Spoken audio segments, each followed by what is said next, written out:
मैं हूं सुधीर चौधरी और आज के हमारे खास मेहमान हैं बड़े फिल्म स्टार से अब छोटे पर्दे पर उतरने वाले हैं। मैं ये भी कह सकता हूं कि अब टीवी स्टार आमिर खान। आमिर, आपका स्वागत है। शुक्रिया। टीवी स्टार का टीवी पर स्वागत है। शुक्रिया शुक्रिया। आप इतनी बड़ी बड़ी फिल्में कर रहे थे और जाने माने बड़े फिल्म स्टार हैं आप, और अब आप टीवी स्टार कहलाने के लिए क्यों इतनी मेहनत कर रहे हैं? दरअसल एक तो मैं ये कहना चाहूँगा कि ये बड़ा और छोटा कुछ नहीं होता। ये स्क्रीन साइज से हम उसको बड़ा और छोटा कहते हैं कि स्क्रीन जो है फिल्मों का बड़ा होता है, पर्दा थिएटरों में, और घर में टीवी का साइज़ 12 इंच से लेके 24 या 32 इंच होता है आमतौर पर। लेकिन वाकई में जो इसकी साइज़ है टेलीविज़न की बहुत बड़ी है। हम हर घर में टेलीविज़न सेट होता है, तो लिहाजा आपकी जो पहुंच होती है इस माध्यम के ज़रिए, आपकी पहुंच फिल्मों से कहीं ज़्यादा है। तो यही सोच के मैंने ये प्रोग्राम किया, क्योंकि मैं चाह रहा था कि मैं ज़्यादा से ज़्यादा लोगों तक पहुंच सकूं, और लिहाजा ये जो माध्यम है इतना ताकतवर माध्यम है, हर घर में टीवी है, तो इसी के ज़रिए आप हर इंसान तक पहुंच सकते हैं। आप पहुंच सकते हैं। लेकिन आप देखिए कि अगर हम देखें, अमिताभ बच्चन है, शाहरुख खान है, संजय दत्त है, सलमान खान है, सभी ने टेलीविज़न पर कुछ कुछ शोज़ किए हैं जी। लेकिन वो ज़्यादातर शोज़ एंटरटेनमेंट शोज़ थे, गेम शोज़ थे, इंटरव्यू बेस्ड शोज़ थे। आपने इस तरह का सत्यमेव जयते जैसा शो क्यों चुना? आप भी बहुत आराम से एक स्टूडियो में बैठकर कोई गेम शो होस्ट कर सकते थे, कोई मसालेदार इंटरव्यू आप कर सकते थे, और किसी के पर्सनल जीवन के बारे में अच्छे अच्छे सवाल पूछ सकते थे। वो सब आपने क्यों नहीं किया? दरअसल ये सिलसिला शुरू हुआ करीबन 3-4 साल पहले, जब उदय जी मेरे पास आए, जो स्टार नेटवर्क के हेड हैं, उदय शंकर। वो आए और मुझे उन्होंने एक गेम शो ऑफ़र किया। तो गेम शोज़ वैसे मुझे देखने में मज़ा आता है और उनमें हिस्सा लेने में भी मज़ा आता है एज अ कंटेस्टेंट, लेकिन होस्ट करने में मुझे इतनी एक्साइटमेंट नहीं होती, तो मैंने उनसे ना कह दी। तो उन्होंने मुझसे पूछा कि आप क्या करना चाहेंगे। आप बिल्कुल सही कह रहे हैं, अगर मैं गेम शो करता तो मेरे लिए ज़्यादा आसान होता, लेकिन उसमें मेरा इंटरेस्ट नहीं था, रुचि नहीं थी।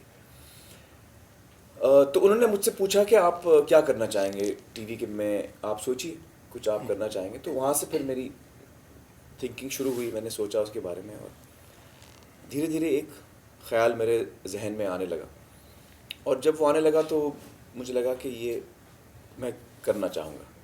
और फिर मैंने अपने दोस्त हैं सत्यजीत भटकर, उनको बुलाया और उनसे अपने ख़्याल बताए उनको, और जो एक आइडिया कॉन्सेप्ट मेरे दिमाग में आ रहा था उनके साथ मैंने बांटा, और उनको भी अच्छा लगा। तो मैंने कहा हम लोग इस पर काम शुरू करते हैं। अब ये अल्टीमेटली टीवी पे आएगा नहीं आएगा मुझे पता नहीं, लेकिन इस वक्त हम इस पर काम शुरू करते हैं। उदय जी को मैंने उस वक्त कुछ नहीं बताया। तो सत्या और मैं एक छोटी सी हमने टीम बनाई, स्वाति, लैंसी, सत्या में, हमने शुरू किया। और फिर करीब 6 महीने के बाद हमें लगा कि हाँ ये ठीक ठाक जा रहा है। और फिर कुछ अरसे बाद जब हम तैयार थे, मैंने उदय जी को बुलाया, कहा कि मैं अब तैयार हूँ, ये मेरा कॉन्सेप्ट है। तो इसकी शुरुआत कुछ ऐसे हुई। और आप सही कह रहे हैं, मैं हर किस्म के शो, लेकिन मैं काम वही कर सकता हूँ जिसमें मुझे मज़ा आता है, जिसमें मेरी दिलचस्पी हो। कभी आपको केबीसी ऑफ़र हुआ, कभी आपको बिग बॉस ऑफ़र हुआ, कभी आपको कुछ इस तरह का कोई और शो ऑफ़र हुआ जिसमें प्रोड्यूसर्स या चैनल के लोग ये चाहते हो कि उसमें आप, अब मान लीजिए ये सीज़न ख़त्म हो गया, इस बार अमिताभ बच्चन की जगह हम आपको लेना चाहते हैं? अब जो मुझे शो ऑफ़र हुए उनका नाम लेना अच्छा नहीं लगता, तो लिहाजा मैं नहीं बताना चाहूँगा कि कौन सा शो था वो, लेकिन वो अहम बात नहीं है। तो जब मुझे लगा कि ये चीज़ में मेरा इंटरेस्ट है, तब मैं आगे बढ़ा। और ये एक तरह से, बहुत सारे लोग मुझसे पूछते हैं क्या है शो आपका, मैं बता नहीं रहा हूँ। उसकी वजह यही है कि मैं चाहता हूँ कि आप दर्शक जो हैं वो अनडाइल्यूटेड फॉर्म में ये चीज़ देखें।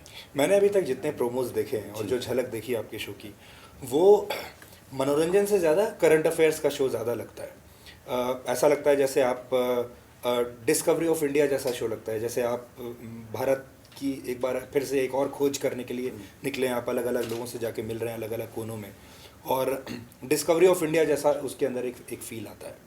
तो क्या है सही है कि करंट अफेयर्स तो नहीं है। आपसे जब भी मैं बात करता हूँ हमेशा मुझे लगता है आपको एक न्यूज़ का कीड़ा है तो वो न्यूज़ का कीड़ा आपका हो सकता है कि यहाँ तक पहुँच गया हो। नहीं, एक्चुअली करंट अफेयर्स नहीं है, लेकिन ये सही है कि ये शो जो है मेरे समझ से हर हिंदुस्तानी की ज़िंदगी से टकराता है और लिहाजा हम सब के लिए ये बहुत अहम है, ऐसा मुझे लगता है। करंट अफेयर्स नहीं है, लेकिन डिस्कवरी भी है। आप सही कह रहे हैं, ये मेरे लिए एक खुद की एक पर्सनल डिस्कवरी है कि ये मेरी एक कोशिश है कि मैं अपने देश को, देश के लोगों को और बेहतर समझने की कोशिश करूं और लिहाजा मैं उनके और करीब आऊँ, ये मेरी कोशिश है। और मुझे लगता है कि इन 2 सालों के बाद मैं और करीब आया हूँ अपने देश के और अपने देश के लोगों से, नज़दीक से देख पाया हूँ। ऐसी चीज़ें मेरे सामने आई हैं जो मुझे अंदाज़ा भी नहीं हो रहा था कि ऐसा मुमकिन भी है। मैंने तो बहुत कुछ सीखने को मिला। मैंने बीच में सुना कि आपकी आंखों में आंसू भी आ गए थे एक बार नहीं हर एपिसोड में मैं रोया हूँ। अच्छा। ऐसा कोई एपिसोड नहीं गुजरा है जिसमें मैं रोया नहीं। दरअसल ये तो एपिसोड छोड़िए, मैं तो रिसर्च में ही रोता रहता था। एक तो ये भी है कि मैं बड़ा जल्दी रोता हूँ, जितनी जल्दी मैं हंसता हूँ उतनी जल्दी रोता भी हूँ। मुझे लगता है कि हमारे जो जज्बात हैं मैं क्यों छुपाऊँ, जो मुझे बचपन से ही मैं ऐसा रहा हूँ। फिल्मों में ये पहलू मेरा लोगों को देखने को नहीं मिलता क्योंकि मैं उस वक्त तो एक किरदार हूँ और लोग मुझे उस किरदार में देखते हैं और अगर कभी वो किरदार रोता है तभी मैं रोता हूँ, लेकिन ये तो मैं खुद हूँ इस शो में। तो ये एक जो चीज़ें मेरे सामने आई। आपको कभी ये शो करके ये लगा कि आप मुंबई में यहाँ स्टारडम में इतनी दूर बैठे हुए हैं और आप उन लोगों से कितना दूर थे और शायद हो सकता है आपको उनके बारे में, उनकी ज़िंदगी के बारे में इतनी जानकारी भी ना रही हो। जी जी जी। और ज़िंदगी के मतलब 0 to 100 के स्केल पर दो जो बिंदु हैं आपने देख लिए। जी नहीं, आप बिल्कुल सही कह रहे हैं। मतलब मैं नॉट बिकॉज कि मैं स्टार हूँ, लेकिन हम बड़े बड़े शहरों में जब रहते हैं तो हमें इतना पता नहीं होता कि हिंदुस्तान में क्या हो रहा है। न सिर्फ मैं, मेरे दोस्त भी अगर मैं उनसे पूछूं तो वो, जब मैं उनसे बताता हूँ कि ये मैंने ये सुना, इनसे बात की, ये सामने आया, मेरे वो भी शौक हो जाते हैं। तो इसलिए नहीं कि मैं स्टार हूँ, लेकिन इसलिए कि हम बड़े बड़े शहरों में रहते हैं। बम्बई जैसा शहर तो ख़ास तौर से एक तरह से बाकी देश से काफ़ी कटा हुआ है। और एक और बात ये कि हिंदुस्तान जो देश है वो बड़ा कॉम्प्लेक्स है। कोई एक देश तो है नहीं, उसको आप डिस्क्राइब कैसे करेंगे? एक देश में सैकड़ों देश हैं एक तरह से। तो ये बात मुझे समझ में आई। और एक ख़ास बात ये कि इस शो के दौरान बहुत कुछ सीखने को तो मिला ही है, लेकिन ऐसे ऐसे कमाल के लोगों से मैं मिल सका हूँ, मुझे मिलने का मौका मिला और मैं अपने आप को बड़ा खुशनसीब मानता हूँ इस वजह से, क्योंकि अगर मैं ये शो नहीं करता तो मैं कभी उनसे मिलता नहीं। तो उनसे मिलकर मुझ में इतनी एक ग्रोथ आई है, मुझे लगता है कि मैं समृद्ध हुआ हूँ या अपने आप को मैं और अमीर पाता हूँ इस 2 साल के सफ़र के बाद।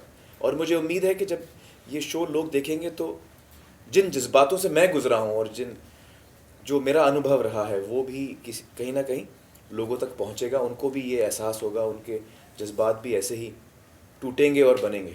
किसी एपिसोड को आपको देखकर लगा कि इस एपिसोड को देखकर लोग रो पड़ेंगे, बहुत दुख होगा, हिट करेगा?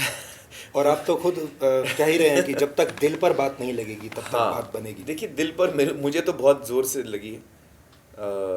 और ऐसा कोई एपिसोड नहीं, मतलब 13 एपिसोड है, ऐसा कोई भी एपिसोड नहीं है जिसमें मुझे लगता है कि लोगों पर बहुत गहरा असर नहीं होगा। ये मुझे लगता है, क्योंकि मुझ पर बड़ा गहरा असर हुआ है हर एपिसोड का। तो मुझे लगता है कि लोगों पर बड़ा गहरा असर होगा। मुझे उम्मीद है लोगों पर बड़ा गहरा असर होगा। एक छोटा सा ब्रेक यहाँ पर हम ले लेते हैं, लेकिन आमिर खान आ रहे हैं आपके घरों में और कुछ ऐसा आपको बताएंगे जो सीधे आपके दिल पर चोट करेगा। लेकिन एक बात और भी है, टीवी का दूसरा नाम है टीआरपी, और टीआरपी आती है हर बुधवार को। आमिर खान अभी तक फिल्में करते आए हैं, वो टेस्ट होता है शुक्रवार को, लेकिन हर बुधवार को जो टीआरपी का जो टेस्ट है वो कैसे पास करेंगे आमिर खान, हम उनसे पूछेंगे इस छोटे से ब्रेक के बाद।